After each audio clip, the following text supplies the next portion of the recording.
Jadi di situ aku tuh kayak jalanin Jin, jalanin Carnivore, jalanin Death Squad dan jagain anak.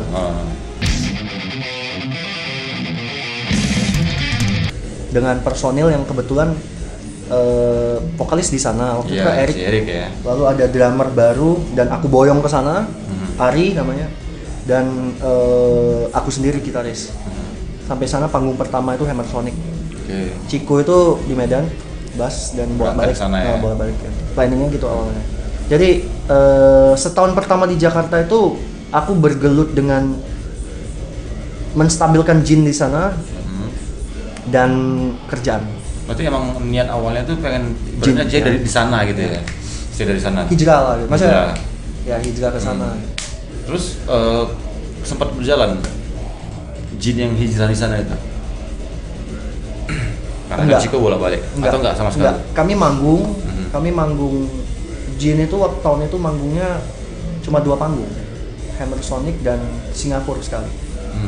Kemudian di tahun itu ya. Aku pribadi cuman klinik sekali tahun itu 2014. Kebetulan ingatanku panjang juga sih. Aku bisa ingat. Dan Jin itu di sana itu malahan mungkin atmosfernya kurang bisa menggerakkan band Jin di sana. Jadi hasilnya adalah yang sebaliknya terjadi. Apa itu? Eric cabut. Tahun itu kan Eric cabut. Panggung terakhir Eric itu di Singapura bulan 6. Kemudian Ari loh yang apa kan bukan Eric juga si apa? Jakarta Death Fest siapa apa ya? Oh, Jakarta Death Fest kan 2012. Oh 12 ya. Oh iya. Ari cabut, tinggallah aku sama Ciko berdua. Dan Ciko ada di Medan. Sempat kepikiran mau nyari personel di sana waktu itu. Tapi entah kenapa nggak kesampaian. Mungkin jujur aku ada satu fase ngerasa kayak menyayangkan sih keputusan teman-teman cabut waktu itu. Jadi aku ada sempat galaunya gitu, fase galaunya di sana karena cita-citaku belum kena lah gitu, malahan fail gitu kan. Tapi entah kenapa tiba-tiba aku connect dengan Carnivore. Jadi aku ditawarin jadi gitaris edisional dan ada jadwal gini-gini mau tour tandeman dengan Aryo. Aku jabanin lah tuh, aku latihan dengan mereka segala macam. Sempat balik tour ya. Lalu tour dan di situ pikiranku tuh mulai teroccupied lah, mulai agak sibuk mikirin Carnivore karena kerjaan. Maksudnya aku nganggap ini serius kan gini, aku harus bermain yang bagus untuk band orang lain gitu, profesional. Dan si Ciko sama aku itu ada ngebahas juga lah, by phone lah gitu, gimana gitu. Dan memang makin pengen ngejalanin Jin lagi waktu itu. Ada semangat baru dan aku kepikiran kayak oke, mungkin aku bakal cari lagi drummer, tapi aku upayakan drummer di Medan. Ternyata si Nurdin masuk lagi waktu itu. Itu sempat keluar emang? Kan si Nurdin keluar, kan timelinenya Nurdin keluar, baru masuk Ari, baru aku Jakarta. Gitu. Kan? Berarti sih udah pernah keluar dulu? Nurdin udah pernah keluar, ya. Dan Desember, waktu Natal aku pulang ke Medan, connect lagi dengan Ciko, connect lagi dengan Nurdin. Bertiga lah. Lagi ya. Dan kebetulan kami sering pakai Fuad, Dead Phantom waktu itu kan sebagai edisional selama Eric di Jakarta. Eric kan udah berangkat duluan ke Jakarta. Panggung-panggung di Medan dan sekitarnya itu disikat si Fuad semua kan. Aku undang Fuad untuk ngisi lagi dan dia mau. Kemudian aku balik lagi ke Jakarta dan kita tektokan materi lah dari jarak jauh, email gitu kan, jalan. Tapi waktu itu juga Fuad kan posisinya masih edisional. Di Jakarta aku juga masih berkawan dekat dengan Eric, sering jalan bareng sama dia. Ya karena dia lebih lama di Jakarta, jadi aku harus banyak ngobrol ke dia kan gitu. Jadi si Ericnya aku sempat ini juga bujuk-bujuk lagi. Main lagi. Main lagi. Kemudian memang ada ini sih, ada wacana kalau dia yang ngisi album aja gitu. Oke, aku isi albumnya dan dia tidak punya ketertarikan untuk manggung lagi waktu itu. Dia nggak punya lagi ketertarikan untuk manggung. Jadi masih mau ngisi untuk album. Nulis dan mengisi album rekaman dia mau. Masih mau ya. Terus sempat berjalan nggak yang target tadi itu? Jin yang ini sempat tertulis 3 lagu. 3 lagu aja karena sibuk kan ya. Aku nulis lagu juga lama. Aku tipenya yang bukan yang kayak jebret langsung jadi satu lagu. Tapi perbandingan persentasinya lebih banyak di Carnivore-nya dibanding Ya, Jin-nya ya. 2014 akhir Carnivore udah hampir selesai turnya, masuk dari Dead Squad. Oh, main lagi di situ? Masuk dari Dead Squad untuk ada perbincangan untuk ngisi sebagai additionalnya dia. Karena waktu turnya Carnivore itu si Aryo-nya sakit lagi. Jadi otomatis kalau Aryo sakit, dia kan juga additional Dead Squad. Jadi aku menggantikan Aryo di Carnivore. Mungkin praktisnya itu adalah aku menggantikan Aryo juga di Dead Squad kan gitu. Jadi aku hadir di sana itu untuk jadi pengganti Aryo. Pengganti aja ya. Ya aku jabanin juga. Aku kulik dan 2015 aku ditawarin untuk jadi gitarisnya Carnivore. Tetap. Itu aku belum mau, tapi ya tetap dijalani santai. Cuman aku sebenarnya mau, tapi mungkin waktu itu aku mulai sibuk untuk ngulik Dead Squad juga, jadi ya nggak pernah ada pembicaraan lebih serius ngarah ke sana gitu, enggak. Berarti di situ kondisinya jurnalis agak di. Waktu itu aku udah mulai berkurang. Dan si kawannya paham lah ya. Iya. Ya aku udah main sama Dead Squad waktu itu, Carnivore-nya juga jalan. Terus Jin dapat panggung di Medan. Itu bulan Mei atau April, Sonic Fair. Oh iya. Jadi aku balik lagi, aku main sama ya kalau nggak salah yang di Sonic Fair ini aku main ada satu panggung Dead Squad aku nggak main. Tapi aku di Dead Squad additional juga gantiin Mas Coki kan. Jadi aku balik ke Medan main sama Jin itu dengan formasi Fuad, Nurdin, Ciko, aku. Dan aku bawa anakku ke sana. Itu anakku baru aku bawa ke sana. Ya. Oh, Jakarta ya, ke Jakarta. Iya. Itu kan berarti pertengahan 2015. Awal 2015 istriku udah ke sana. Nah, tiba-tiba anak dan istri udah di sana, keadaan berubah lagi kan. Berarti anak harus ada yang jaga dong, gitu-gitu kan. Jadi di situ aku tuh kayak jalanin Jin, jalanin Carnivore, jalanin Dead Squad dan jagain anak.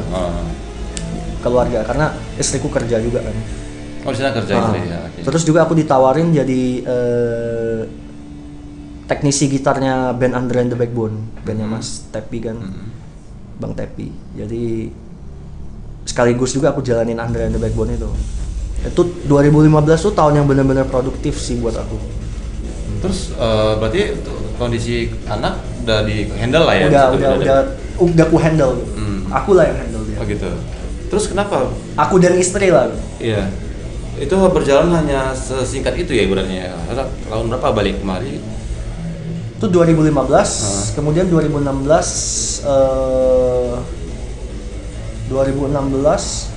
aku jalanin Carnivore sudah sebagai gitaris tetap. Di situ. Di situ aku udah sebagai gitaris tetap. Dead Squad-nya udah mulai menurun.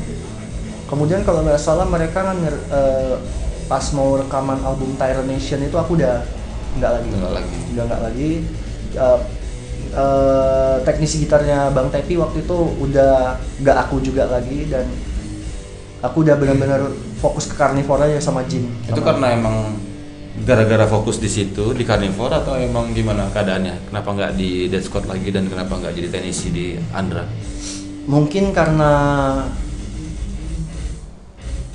waktu itu udah terhandle sih kan, udah ada masuk Karis kan, udah terhandle posisi aku di sana sebagai gitaris additional. Kebetulan Mas Cokinya juga udah mengundurkan diri, maksudnya udah benar-benar udah cabut dari Dead Squad, dan ada tiba-tiba masuk Karis kan.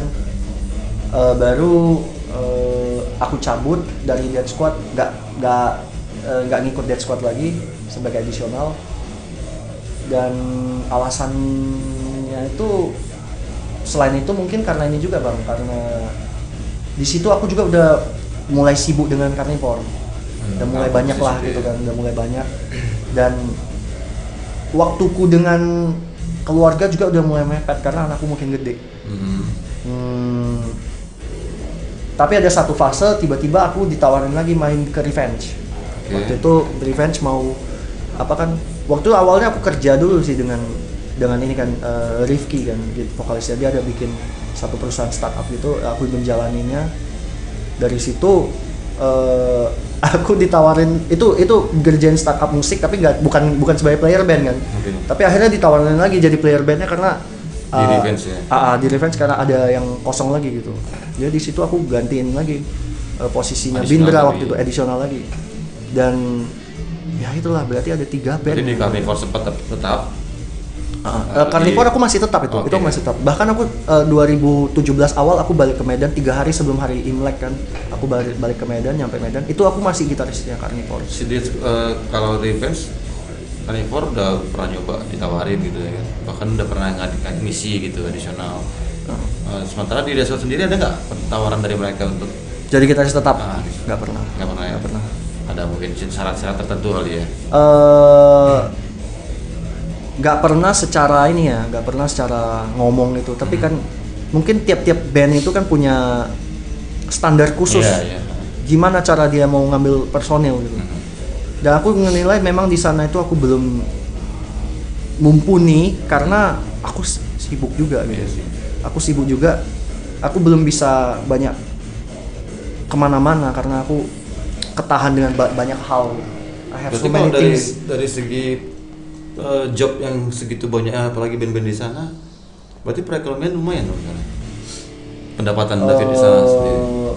Pendapatanku di sana itu lumayan, tapi pengeluaranku kan lumayan juga karena aku kan di sana itu benar-benar independen sendiri. Aku tinggal sendiri, aku ngurus semuanya sendiri gitu, dan aku benar-benar tidak bergantung sama siapapun. Jadi sebenarnya 11-12 sih. Cuman kalau soal materi mungkin apa ya, setimpal, nggak lebih nggak kurang. Tapi kalau soal pengalaman ya luar biasa. Karena perbandingan di sana dengan di Medan sendiri kan jauh kan, dari mungkin dari pendapatan dari karena di sana itu industri kan sudah berputar. Sementara kita di sini kan masih membangun sebuah industri. Sebenarnya sekarang udah terbangun ya. Aku ngomong kemarin. Sekarang udah terbangun, tapi mungkin di sana itu udah berputar duluan. Iya, di sini baru mulai kayak pesawat Bang, kan di sini itu masih gini, di sana itu udah gini. Silakan lepas sabuk pengaman Anda. Udah boleh. Terus ini kembali lagi ke awal mulanya David, dari mulai pencinta Marilyn Manson. Yang aku tahu Jin itu kan detak jantung industrial.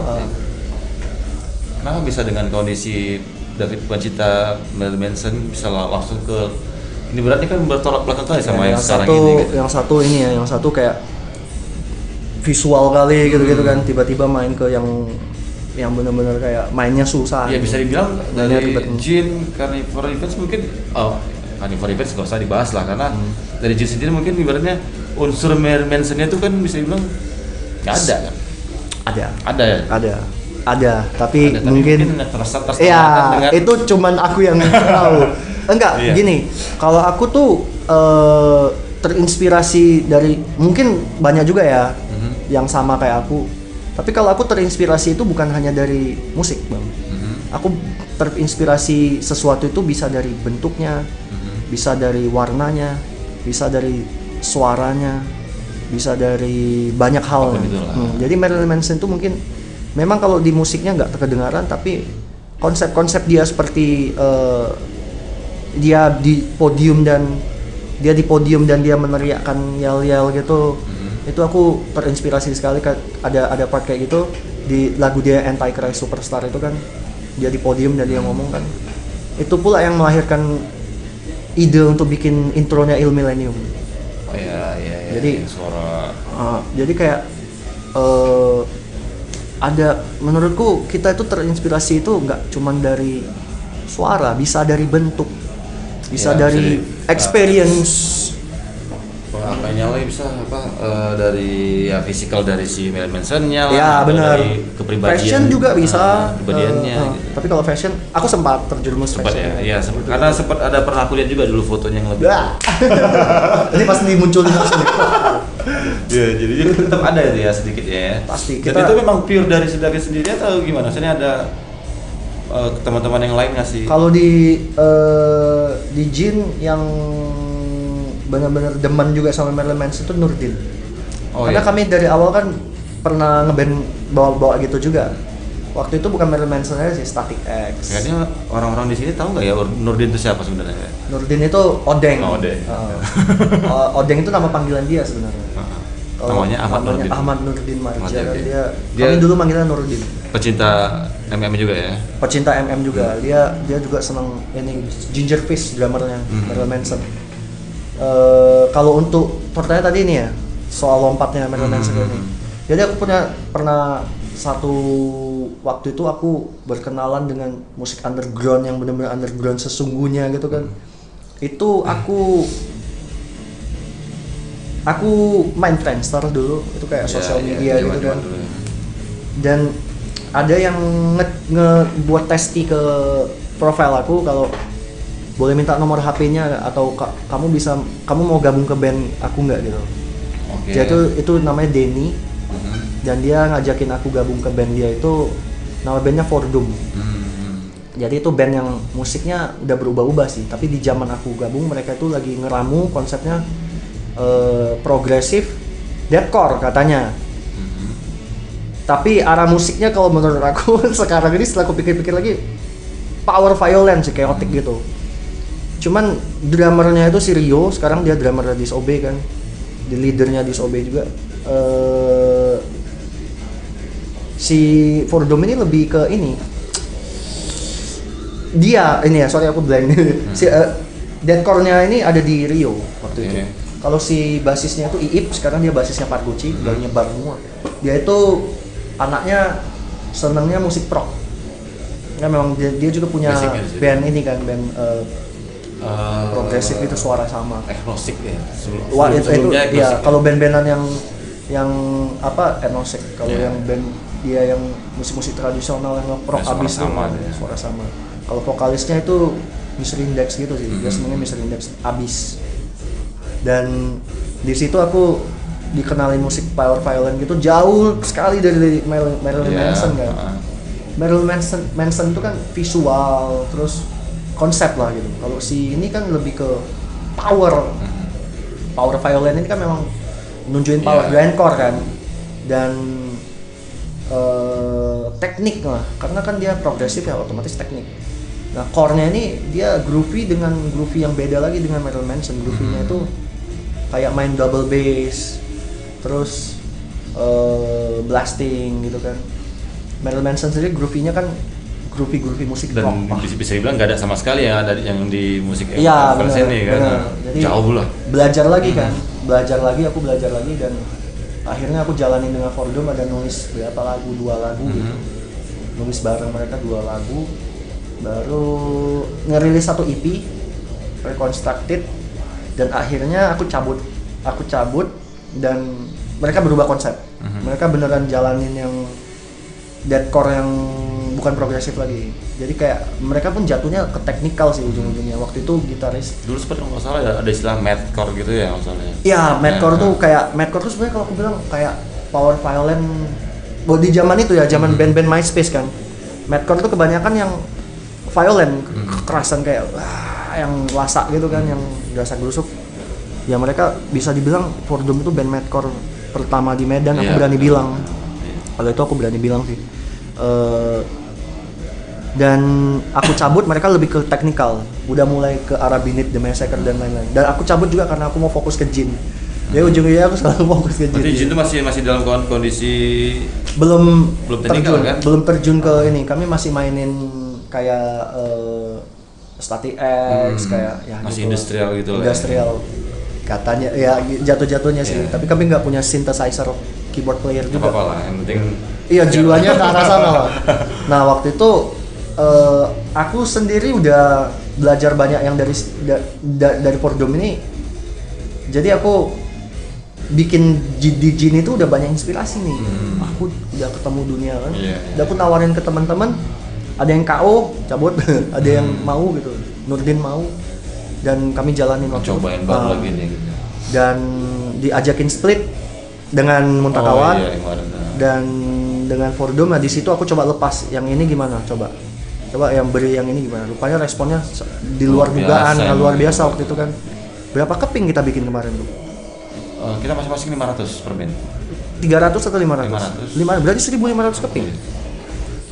Aku ingat punyaku itu bentar aja udah ludes sih. Iya benar. Dan entah kenapa waktu itu aku udah mulai banyak circle perkawanan yang dekat gitu kan.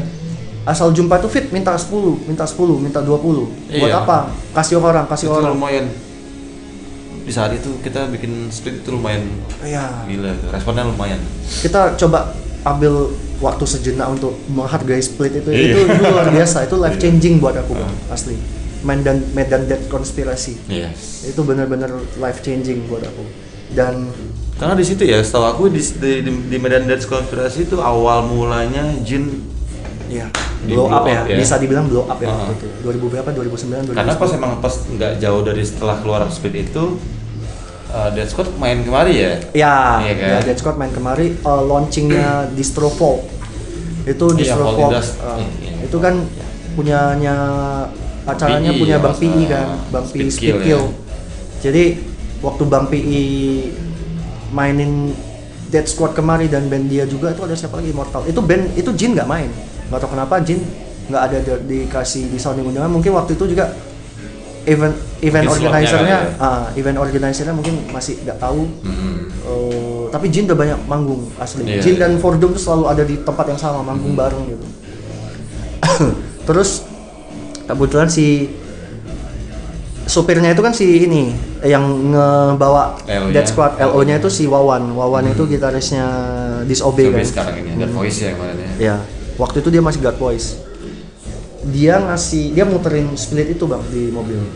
Dan langsung ditanyain ini siapa orangnya? Ini siapa orangnya? Kebetulan aku lagi di sana dan kebetulan aku tuh kemana-mana itu selalu bawa CD. Tak kenapa aku selalu bawa CD di jok kereta, di jok motor. Aku selalu bawa CD. Aku bagiin CD-nya ke orang itu dan dibawa ke sana. Kemudian ini shout out juga ke Bang Boni Biji Ganja. Dia hand over the CD to bos almarhum Rio Rutherford. Dan dia tweet, aku masih ada save tweetnya. Dia tweet kalau dia now playing gitu di ini kan. Dan semua orang ngeklik linknya. Semua orang cari tahu Jin itu siapa. Dia punya follower yang banyak kan. Dia punya platform yang gede di Twitter. Jadi semua orang cari tahu Jin dan akhirnya Jin tak kenapa viral di sana. Dan bersamaan juga Jin di-sign sama Rutherford. Iya. Itu awal mulanya.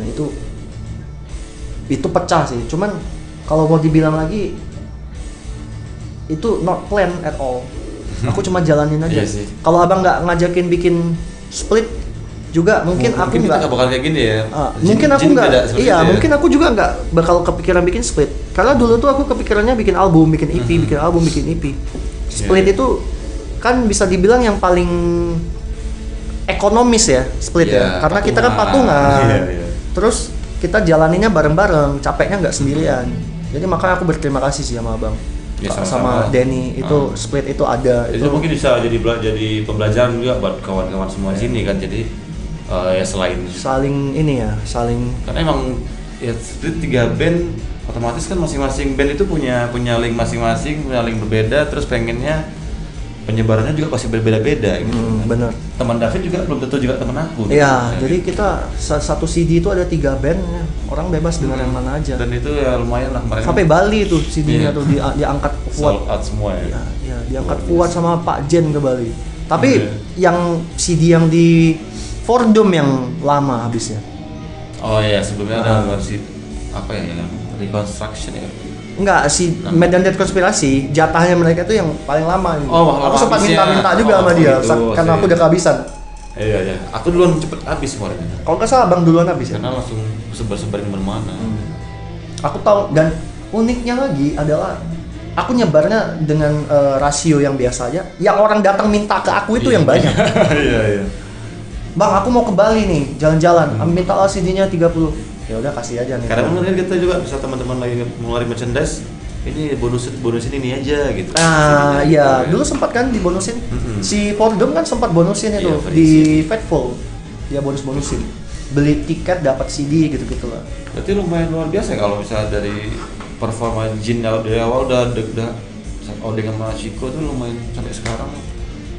Maksudnya dari dulu sampai sekarang deket gitu terus ya. Iya. Itu dari Bahkan kami berfoto kan bertiga. Atau sekolah itu ya, gimana? Atau gimana? Enggak, atau kebetulan gimana sih? Wah, ini ribet nih panjang ya. Kalau Ciko itu yang nemu itu si Odeng. Si Nurdin ya. Kalau Nurdin tuh yang nemu itu si Muntasir. Muntasir tuh vokal. Goy. Si Goy. Goy itu awalnya bukan vokalis Jin. Goy itu awalnya gitaris Jin. Tandeman aku sama dia. Waktu itu kami bawa pop rock alternatif. Dan akhirnya ketemu Ciko dari Nurdin yang kenalin. Karena Nurdin tuh satu band dengan Ciko. Waktu itu mereka punya band. Si Nurdin tuh punya band dengan abangnya Eros, Mental Fiction namanya. Mereka bawa band covernya Avenged Sevenfold. Basisnya itu Ciko. Basisnya Ciko, dan Ciko tuh diundang ke sini ke rumah. Ngebayangin dulu Ciko bawa Avenged Sevenfold gimana. Tapi ya dia dulu Senar 4 gitu kan. Bassnya aku ingat. Sampai rumah aku jejalin nih. Wah, ini All Cell Paris waktu itu kan senengnya melodic deathcore gitu kan. Seneng dia seneng. Dan mungkin kenapa awet kami tuh orang yang harus belajar bang. Iya sih. Lagi memang iya semuanya mau tahu gitu. Dan agak aneh sih, tapi walaupun kami nggak sanggup, tapi kami harus cari tahu gimana caranya sanggupin. Tapi kalau lebih bagus lagi kan jangan sebatas waktu kita masih di bawah umur segitu aja. Sampai sekarang juga kan rasa belajar itu kan tetap. Iya, kalau aku sampai sekarang masih. Makanya aku bilang tadi, kenapa bisa jalan sampai sekarang? Ya itu karena rasa ingin tahunya itu masih ada, rasa ingin belajar. Terus persahabatan juga itu sangat ngaruh, family-nya. Dan inilah mungkin sama-sama satu frekuensi bang kan. Apa yang kami pikirkan tuh sama aja waktu itu semuanya. Untuk sejauh ini berteman, kembali ke beberapa hari yang lalu. Ya. Mungkin sebagian kawan-kawan juga pernah tahu gitu kan. Dengan frekuensi yang sama dan bertahun-tahun udah berteman, kenapa tiba-tiba keluar announce bahwasanya Nurdin atau Odeng resign dari Jin dan digantikan oleh yang lain yang baru. Jadi kalau itu sih kalau aku bilang sih gini, semua orang hidup ini kan dinamis ya. Semua orang itu diproses, semua orang itu nemu circle baru, pengalaman baru, hambatan baru, kesempatan baru, dan mungkin si Nurdin tuh menemukan hambatan juga, dan dia mungkin menemukan kesempatan juga di tempat lain. Dia mau fokus dengan apalah yang mau dia fokus, mungkin keluarga, pekerjaan. Jadi dia nemu hambatan di sini adalah dia nggak bisa bagi fokusnya kemari, dan rasa ingin belajarnya mungkin juga tidak seperti dulu. Rasa ingin belajar itu kan harus diimbangi dengan ini ya, dengan emosional yang stabil juga gitu. Jadi kalau aku nilainya sih memang udah saatnya dia move on. Jin juga move on, dia juga move on. Sama-sama part ways, makanya kami apalah. Itu berdasarkan atas kemauannya sendiri kah atau David yang. Jadi si Nurdin ini dia udah bukan sekali, 2 kali mau coba dari Jin. Jakarta sempat keluar. Iya, itu pernah digantiin. Itu konteksnya sama, audisinya sama nggak? Kenapa dia keluar sama sekarang ini? Iya, sama, kurang lebih sama pekerjaan. Tapi yang kalau kali ini sih sebenarnya bukan pekerjaan lagi yang menjadi halangan. Tapi mungkin karena waktu yang diberikan untuk band itu, maksudnya effort ya. Aku nggak meragukan juga sih, cuman ya kalau si Odeng itu memang dia tuh, ya aku bilang sih memang dia udah punya kesempatan di hal lain yang mau dia jalani. Dia mau lebih fokus di tempat lain. Bukan masalah waktu segala macam, bisa jadi. Sebenarnya masalah waktu itu kan semua orang tuh pasti punya ini kesibukan ya. Kalau memang passion kan pasti waktu itu bisa diluangkan. Nah kalau untuk passionnya dia sendiri itu aku nggak tahu. Itu harus, karena aku nggak boleh meng-question passionnya seseorang gitu. Yeah. Aku ini siapa kan gitu. Kan orang-orang itu kan pasti punya pemikiran dan kesibukan dia sendiri. Dan aku merasa kayak ngelepasin dia itu lebih bagus untuk dia dan band. Itu menurutmu? Nah, aku ngerasa kayak gitu. Berarti pada saat dia resign itu nggak ada sama sekali gesekan atau dari sistem pertahananmu gitu untuk bertahan untuk mempertahankan dia yang gini atau untuk mempertahankan dia itu ini udah bukan dia bukan keluar sekalinya ya. Jadi kayak apa ya, kita tahu itu udah will not work. Kita bisa tahu itu bang, abang sendiri, abang bisa tahu kalau ini masih bisa nih coba, tapi kan ada saat dimana kayak ini memang udah nggak bisa gitu, aku harus cari solusi lain, I have to let you go gitu lah. Jadi memang timingnya waktu itu memang udah kayak gini udah. Oke, kamu kayaknya udah silakan. Tapi sendiri nggak pernah merasakan suatu hal yang membuat dia jadi trigger untuk keluar itu? Misalnya entah emang ada masalah personal antara David sendiri dengan kalau mengutip dari kalimatnya, aku pernah ngobrol sama Bang David Fingerprint. Ada 2 sentrisme di band. Dia bilang satu adalah egosentris, itu adalah ketika dia memikirkan kepentingan dia sendiri dan dia nge-push semua orang.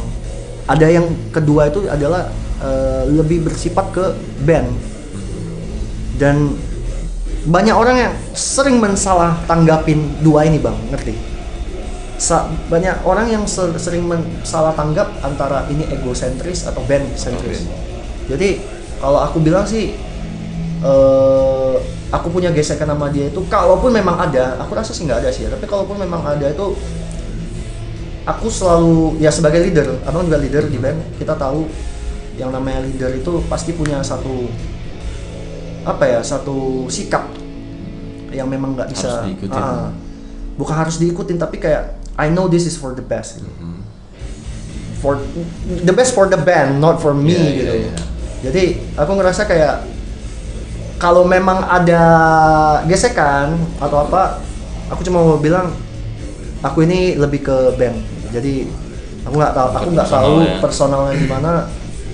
Aku selalu ini sih biasa aja sih kalau berteman atau apa tuh ya biasa aja. Tapi kalau untuk ke band ini susah sih.